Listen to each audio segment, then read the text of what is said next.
I'm getting ready to go into yoga class very shortly. Got here early, so I have a little time to spare.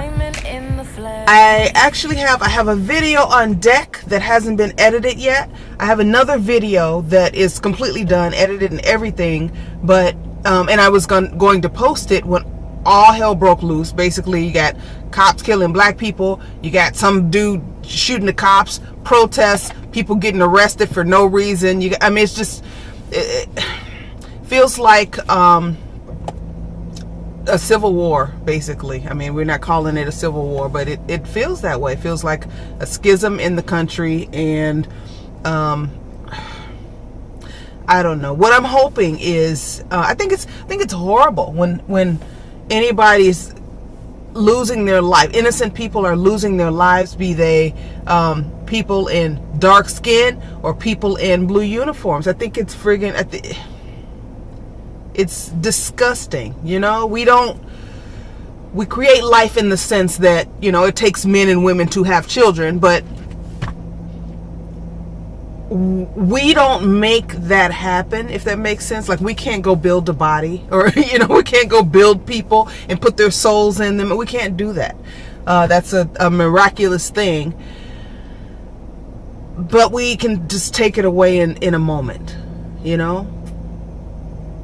The whole thing is very disturbing. I think about family members, mostly. I mean, it's not like little black girls are immune, okay, to mistreatment at the hands of cops. But what we see most often are the boys and the men who are being mistreated, brutalized in a lot of cases, and murdered by police officers who are not the law. They're supposed to enforce the law, but somehow some of them have in their minds that they are the law and you must obey them, even when they're wrong, even when they're making requests that have nothing to do with the law. So I think of family and friends who, I hope they're okay. I've been stopped by the police and been asked ridiculous questions. Like, I got stopped, I had a light out, and I got stopped on a road that's not well lit. This was a few years ago now. He pulled me over, and I'm like, well, I wasn't like speeding or anything. I was working a production job, and it was late at night, and I just wanted to go home. And he pulled me over and asked me, do you know why I stopped you? They always ask that. Like, who's gonna say yeah, because I was going 95 30 mile zone. Nobody's gonna say that. So, but I didn't know what I had been doing. I wasn't speeding or anything.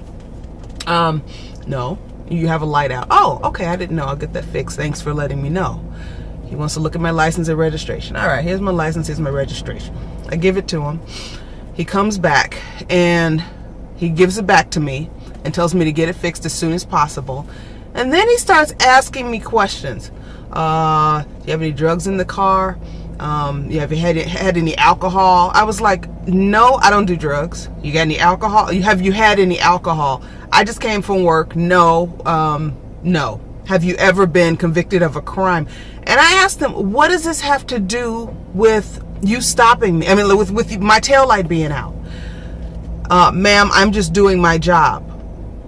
I wanted to say, yeah, I don't think that's your job, to be harassing me about this when you stop me for a friggin' taillight.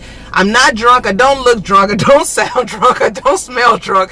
I don't look like I'm on drugs. I'm not acting like I'm on drugs. What if I had been convicted of a crime? What if I had? Then I either did the time or I was acquitted, right? Why are you asking me these questions? So I was so agitated. Now, this doesn't happen to me very often, and I've encountered some good cops, like even some cops that have written me tickets for things. Like these cops wrote me a ticket for jaywalking one time, which I think was complete and utter BS, because it was a big street but there was no traffic. Like, I'm not gonna walk out in the middle of traffic and get hit, like, come on. So there was no traffic. I was parked directly across from where the store I needed to go into. So I parked there and I walked across. The crosswalk was a country mile in either direction. So I walked across the street. No traffic was coming. There was a cop way down the street at the corner. I saw them, but I'm like, okay, well, I'm not running out in front of cars. So as soon as I get out into the street, here they come. Oh, Lord, here we go. So when they pulled up and they were like, you were jaywalking. And I started laughing. I thought it was ridiculous. I said, really?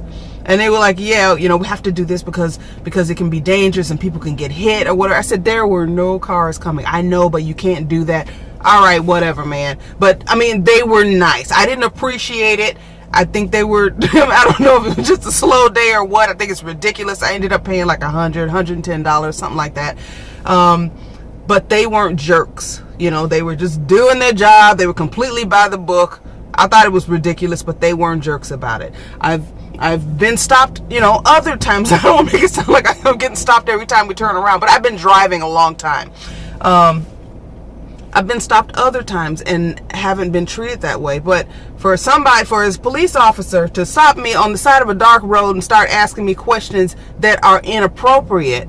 Now, think about people who get stopped all the time, which I know black and brown men get stopped a disproportionate number of times. Think about people who are living in areas, the hood, where the cops feel freer to police differently. If you're in an area where rogue police officers feel like they can just do whatever they want to you or say whatever they want to you, pull you over anytime, knock you upside the head, shoot you maybe, or steal your stuff or whatever it is, you're getting stopped all the time, and this is what's happening to you. As agitated as I felt from that encounter, I can only imagine what it must feel like to have that happen to you day after day after day after day.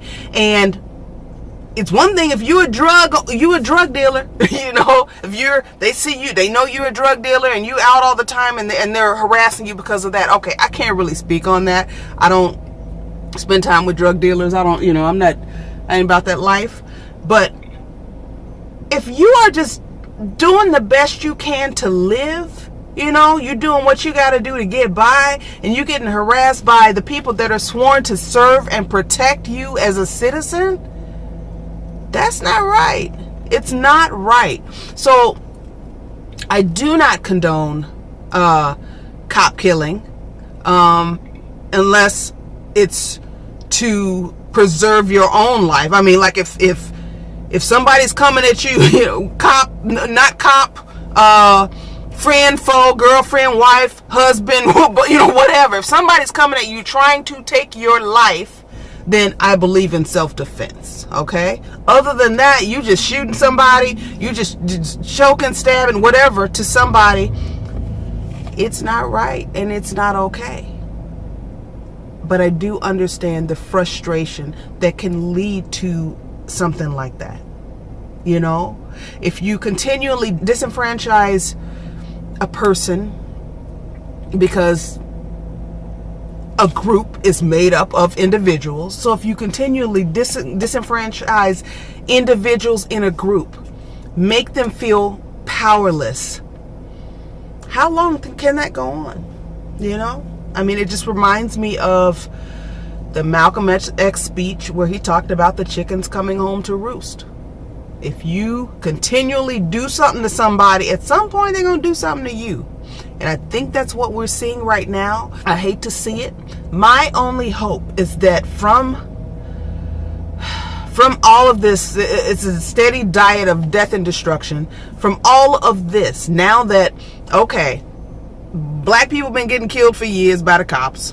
Now we got camera phones. We can prove that, the abuse. And yes, I know.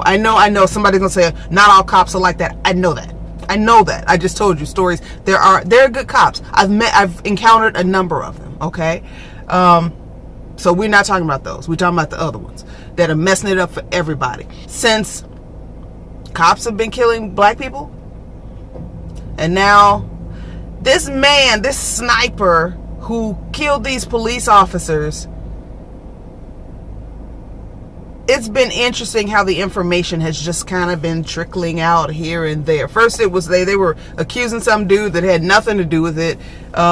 They said it was Black Lives Matter protesters, and I mean, just they're trying to blame it. They need to just shut up until they figure out who the heck this man was and what he stood for and who he was affiliated with. I have problems with the way that this whole thing has come out anyway.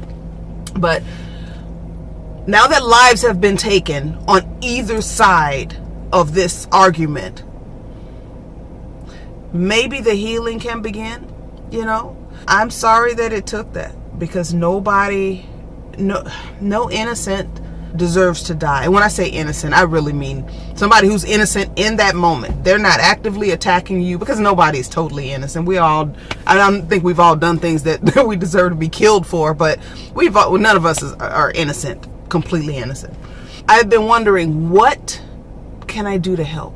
Yes, I can, call Congress people, or I can call and try to get certain people out of jail, or whatever. I can write letters, I can march. Those don't feel like things that resonate with me right now. What can I do as an artist that won't take forever to get done, won't take a bunch of people, won't take a lot of money? What can I do right now where I am with what I have? I was asking that question. I asked some friends, and then I just kind of thought about it myself, and I can write. That was the answer. I can write. So today was day one. And then for the next 99 days, I'll be writing a poem a day. Hopefully somebody will be inspired from it. It's called the 100-Day Project.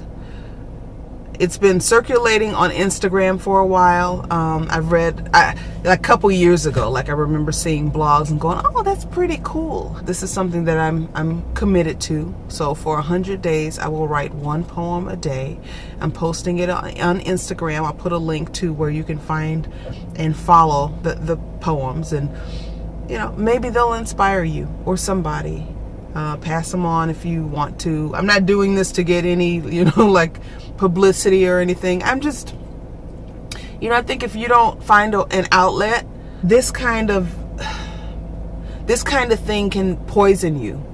And writing, singing, art, period, can be a good way of letting go of some of that poison, so you don't become bitter and resentful and just angry and full of rage. And so I'm gonna write.